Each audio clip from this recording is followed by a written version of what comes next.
Bom dia, alunos do 8º ano. Espero que vocês estejam bem. Espero que vocês estejam estudando bastante. Nós vamos continuar falando a respeito de globalização hoje, tá? No módulo 5 ainda. Hoje nós vamos lá na página 255 do módulo 5. Então, a página 255 do módulo 5, nós vamos falar das consequências da globalização. Então, ontem nós falamos das origens da globalização e do conceito de globalização.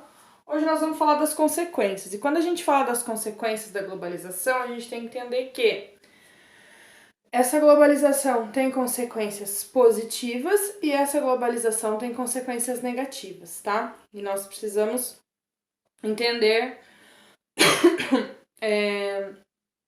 tanto os pontos negativos quanto os pontos positivos. Então, o Banco Mundial ele revela um quadro socioeconômico do mundo globalizado nas últimas décadas, né, que mostra que a expectativa de vida em países pobres aumentou bastante, a taxa de alfabetização também aumentou bastante, e aí isso significa melhoria, certo? Mas essa expectativa de vida e essa alfabetização ela melhorou por aspectos, por um processo natural ou influenciado pela globalização. A globalização tem um papel fundamental nessa melhoria, tá? Porém, né, o Banco Mundial mesmo disse que ainda existiam graves problemas, né? Por exemplo, por dia 1 bilhão de pessoas não têm acesso à água potável. 1,8 bilhões de pessoas não têm acesso a condições sanitárias adequadas. 870 milhões de pessoas estão subnutridas, né?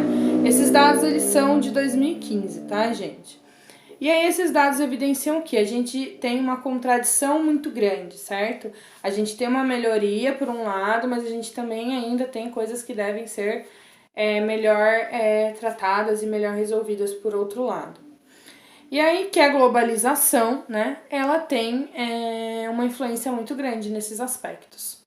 A globalização tem uma influência muito grande na estrutura da população na atualidade, na estrutura social, na estrutura econômica da sociedade em si. E aí a gente tem que entender que essa globalização, então, vai ter os aspectos positivos e os aspectos negativos, né? Vamos começar entendendo os aspectos positivos da globalização. Quando a gente fala da globalização, a gente não pode esquecer de maneira nenhuma das transnacionais. As transnacionais, né? Já falei para vocês, são aquelas empresas que elas são de um determinado país, né? Só que naquele país o processo produtivo é mais caro, elas vão implementando a fábrica delas em outros países, onde o processo produtivo vai ser mais barato, para que elas lucrem mais. Então essas são as transnacionais, certo? Bom, essas transnacionais, quando elas investem, né, no país, quando elas colocam as suas fábricas em outros países, né, elas vão criar emprego nesses países. Elas criam, né? Por mais que seja uma mão de obra que por muitas vezes é explorada, mas há uma criação de emprego. E essa criação de emprego é de grande importância para esses países, porque são países subdesenvolvidos e alguns países que não têm indústria desenvolvida, não tem setor industrial, e aí essa mão de obra ela não tem onde trabalhar, e aí a criação desses empregos é importante para a economia do país. Então, a criação de emprego nos países pobres pelas transnacionais, mas a gente não pode esquecer que tem uma exploração da mão de obra, tá? É um aspecto meio positivo. O aquecimento econômico. Se gera emprego, vai aquecer a economia do país, né? Eles vão atuar, essas empresas elas vão atuar aumentando o salário das pessoas, daí as pessoas têm mais dinheiro, aí aumenta o terceiro setor, que é a prestação de serviço, né? E a população tendo salário, qualidade de vida melhora consequentemente. Então, há uma melhora na qualidade de vida da população em decorrência do salário, né? Aquece a economia, faz a economia girar, faz as coisas acontecerem, né? Bom, as empresas transnacionais, elas também vão levar modernidade, né? A globalização traz modernidade, novas formas de pensar o mundo, novas formas de conhecer o mundo, né? Então, a modernidade e a tecnologia também são pontos positivos. Modernidade e tecnologia fazem com que haja uma grande evolução desses lugares, certo? E aí, junto com isso, vem a integração. Quanto mais aumenta a tecnologia, maior a integração. Por quê? Porque a tecnologia ela faz a gente conhecer melhor as coisas. Então, com a tecnologia, eu conheço mais o mundo através da internet. Então, eu tenho uma noção maior de cultura mundial. Eu tenho uma noção maior de economia mundial. As informações em tempo real também, né? Então, tudo isso vai gerando, junto com isso, uma maior integração dos países. Então, esses são os aspectos positivos da globalização, tá? Bom, agora nós vamos aos aspectos negativos da globalização. Bom, primeiro a gente tem que entender que quem controla a globalização são os países ricos. Então, os países ricos, eles são os grandes atores da globalização. Como eles controlam, né, essa globalização, é lógico que o interesse deles vai estar sempre em primeiro lugar. E o interesse dos países ricos é uma distribuição de renda e todo mundo ser igualitário? Jamais. O interesse dos países ricos é que eles continuem, né, como grandes potências, explorando os demais países, tá? Bom, e aí o que acontece? Eles dominam as trocas financeiras. E aí, os países mais pobres do mundo, né, eles acabam só sendo fornecedores de matéria-prima. E a matéria-prima, ela é mais barata que os bens de consumo. E aí, o que acontece? Isso impede que haja um crescimento econômico dos países pobres. O que acontece? Eles nunca vão ultrapassar os países ricos, porque eles sempre vão ser os vendedores de matéria-prima. Eles sempre vão ser os vendedores de produto mais barato e compram o produto mais caro, sempre dependente desses países, né? Tem até um trecho aí na apostila de vocês, do Noam Chomsky, que diz que nos Estados Unidos, o país mais rico do globo, os salários da maioria dos trabalhadores estagnaram ou caíram. As horas de trabalho aumentaram drasticamente, enquanto os benefícios do sistema de seguridade social foram reduzidos. Durante os anos dourados, os indicadores sociais seguiam o PIB. A partir da década de 70, esses indicadores vêm declinando. O que a gente vê com isso? Que riqueza não é sinônimo de desenvolvimento social. Não é porque um país é rico que ele vai investir em desenvolvimento social. Na verdade, o que parece, né? O exemplo dos Estados Unidos e da China, por exemplo. Quanto maior o PIB fica, parece que os outros fatores, os outros índices sociais vão declinando, porque daí é lucro, que eles querem mais lucro, e daí para aumentar o lucro, né, acaba tendo que interferir nas leis trabalhistas, na jornada de trabalho. A China, por exemplo, hoje, né, hoje não dá para dizer hoje, mas até o ano passado era a economia mais rica do mundo em termos de dinheiro. Só que se a gente observar os indicadores sociais da China, ela é um país subdesenvolvido. Por quê? Educação é ruim, saúde é ruim, por quê? Só tem lucro das empresas. Esse dinheiro não é investido. Então, o que acontece, né? Como são os países ricos que controlam a renda e dentro dos países ricos, quem vai controlar a renda são as grandes empresas também, a gente não tem a segurança de que o dinheiro vai ser investido para melhorar a vida da população. E não é investido para melhorar a vida da população. Na verdade, aumenta muito a concentração de renda, porque os ricos vão ficando cada vez mais ricos e os pobres cada vez mais pobres, tá? Esse fluxo, né, em alguns casos, vai levar à falência das pequenas empresas. Porque a gente está falando de um mundo cada vez mais globalizado, de um mundo cada vez mais tecnológico. Então tem que ter tecnologia, tecnologia, tecnologia. E tecnologia é caro. Se a empresa é pequena, né, ela não consegue acompanhar essa tecnologia. Ela não consegue, né, vender produtos tão baratos, porque ela tem um poder de negociação menor, e aí elas acabam indo à falência. E sobra quem? Sobra os grandes empresários. E esses grandes empresários, aí eles vão dominar o mercado das coisas, né? Exemplo muito bom disso é a Coca-Cola. A Coca-Cola, ela compra quase todas as empresas de refrigerante que existem no mundo. Quase todas. E aí a gente tem o exemplo da Coca-Cola com Guaraná Jesus, lá no Nordeste do Brasil. Tem um Guaraná no Nordeste do Brasil que chama Guaraná Jesus. Vocês já devem ter visto ali em algum lugar. É um Guaraná rosa. Ruim. Então, eu acho ruim. É muito doce. E aí o que acontece? Há muitos anos atrás, lá no Nordeste, a Coca-Cola não vendia. Não vendia. Porque o povo lá era acostumado a tomar o Guaraná Jesus. E a Coca-Cola não vendia. A Coca-Cola era campeã de venda em todas as regiões do Brasil e lá no Nordeste não vendia. E aí o que eles fizeram? Eles foram fazer uma pesquisa de mercado. Por que a Coca-Cola não vendia no Nordeste? Aí eles descobriram que a preferência, né, deles era o Guaraná Jesus. E aí eles falaram, então é por isso. Aí o que eles fizeram? O Guaraná Jesus não era uma fábrica grande, tanto que aqui no Sudeste a gente nem conhecia, e no Centro-Oeste, Sul, era uma empresa local mesmo, bem local. Aí eles compraram a empresa, porque eles tinham muito dinheiro, eles ofereceram muito dinheiro, e lógico que o dono da empresa vendeu. E eles fecharam a fábrica. Eles compraram e fecharam. E aí qual que é a lógica disso, né? Acabou com a concorrência. Não tinha necessidade de utilizar aquela fábrica, não tinha necessidade de usar aquela produção, eu só queria acabar com a concorrência. E aí a população perde, nesse caso, né, a opção. Não tem mais opção no mercado, é obrigada a comprar Coca-Cola. Aí, como foi, esse exemplo, ele foi muito utilizado, né? A gente usa muito esse exemplo, eu escuto falar desse exemplo desde que eu estava na escola. Aí, há algum tempo atrás, de tantas pessoas pedirem, a Coca-Cola voltou a fabricar o Guaraná Jesus. Só que ele é muito caro, né? Eu lembro que eu comprei para experimentar uma vez, eu lembro que eu paguei quase R$6 na latinha de Guaraná Jesus no mercado.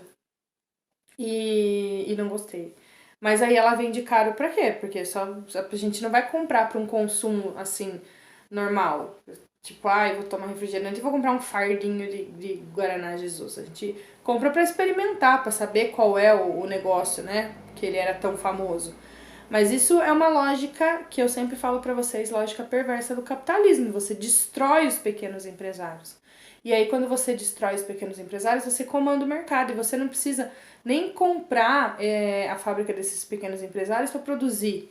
Você só precisa que eles parem de produzir e você elimina a concorrência, tá? E aí, outro aspecto negativo é o aumento da dependência das nações pobres. Então, as nações pobres vão ficando cada vez mais dependentes das nações ricas. Cada vez mais dependente por quê? Porque é dependente em termos das transacionais. Então, a minha transacional, eu sou dos Estados Unidos, eu tenho uma transacional no Brasil, e daí eu não quero que determinada lei ambiental seja votada, seja implementada, porque senão ela vai atrapalhar os meus lucros. E aí eu faço uma pressão política, se essa lei for votada, eu vou tirar minha fábrica daqui. E aí a minha fábrica emprega 50 mil pessoas. Como que você vai deixar 50 mil pessoas desempregadas do dia para noite? Então elas têm o poder de pressionar e têm o poder de controlar os países pobres, tá? Um outro problema que eu acabei de falar para vocês é a questão ambiental. Geralmente esses países pobres, né, eles têm leis ambientais que são menos rígidas que as leis ambientais dos países desenvolvidos, dos países ricos. E aí colocar a fábrica, né, colocar a produção num lugar onde as leis ambientais elas são menos rígidas, é bem melhor. Você vai gastar muito menos em termos de investimento e destino de resíduos sólidos. Só que aí o que vai acontecer? Você vai poluir aquele país, vai poluir o meio ambiente, mas faz diferença para o dono da empresa? Pro dono da empresa não faz diferença, porque a empresa dele, né, tá lá no outro país, o país dele tá tudo bem. É lógico que a gente tem que ter a consciência, né, que o meio ambiente ele é global. Então vai influenciar, mas não é uma influência rápida e direta. Mas os países que estão sofrendo ali, a influência é rápida e direta, poluição de água, desmatamento. E aí isso também é um problema, um aspecto negativo da globalização, tá? Bom, ainda sobre os aspectos negativos, né? A gente viu que tem bastante aspecto negativo, parece que mais que aspecto positivo. No final eu vou falar disso. Outro problema da globalização é a redução da diversidade cultural, ou que a gente fala de formação de cultura de massa. O que é essa formação de cultura de massa, né? A globalização ela vai contribuir, né, de forma bem significativa para reduzir a diversidade cultural. Por quê? As tradições culturais elas vão ficando esquecidas. Porque a gente passa, né, a ser influenciado a ter determinadas culturas. Por exemplo, obrigatoriedade do ensino do idioma da língua inglesa. Por quê? Se a gente vive num continente de grande, a América do Sul, né, nossa parte do continente, de grande maioria de língua latina. Então, por que não a obrigatoriedade do uso da língua espanhola como segunda língua? Porque a língua inglesa, e no mundo inteiro é a língua inglesa, a segunda língua, né, a língua oficial, porque eles impõem uma dominação cultural. Porque pra gente, sabendo o idioma, né, do inglês, a gente se vira em qualquer país do mundo. Questão de vestimenta, questão de alimentação, questão de mídia que a gente assiste, mídia que a gente utiliza, tudo isso, né, vem de uma dominação dos países ricos. E a gente vai deixando nossas tradições de lado. Você quer ver uma tradição que a gente deixa de lado, né? A gente agora tem uma mania de comemorar dia 31 de outubro como o Halloween, Dia das Bruxas. E a gente não comemora como folclore, né? E aí a gente comemora o Halloween e não comemora as coisas do nosso próprio folclore, né? O dia do Saci, essas coisas e tal. Por quê? Porque a gente acaba sendo aculturado. Um aculturamento, a gente vai sendo englobado pela cultura desses países, tá? Um outro aspecto negativo também é o favorecimento que as organizações internacionais vão dar para os países ricos. Por exemplo, a OMC, Organização Mundial do Comércio, o BIRD, que é o Banco Internacional para o Desenvolvimento, o FMI, que é o Fundo Monetário Internacional. São órgãos da ONU para ajudar os países, só que quem que manda nesses órgãos? Os países ricos. E aí eles vão favorecer quem? Vão favorecer eles mesmos, lógico, né? É óbvio que eles vão favorecer eles mesmos. Principalmente a Organização Mundial do Comércio, né? Que busca regulamentar o comércio no mundo, controla o comércio no mundo. E aí acaba favorecendo países ricos. Então, quando a gente viu a respeito da globalização, parece, né, que a gente viu mais aspectos negativos do que aspectos positivos. Significa o quê? Que a globalização é ruim? Não. Significa que ela é mal utilizada. Significa que a dominação que os países ricos fazem dela faz com que os seus aspectos positivos sucumbam aos aspectos negativos, né? A globalização tem lados muito positivos, ela é muito importante para levar conhecimento, a tecnologia, a facilidade, a comodidade da vida das pessoas.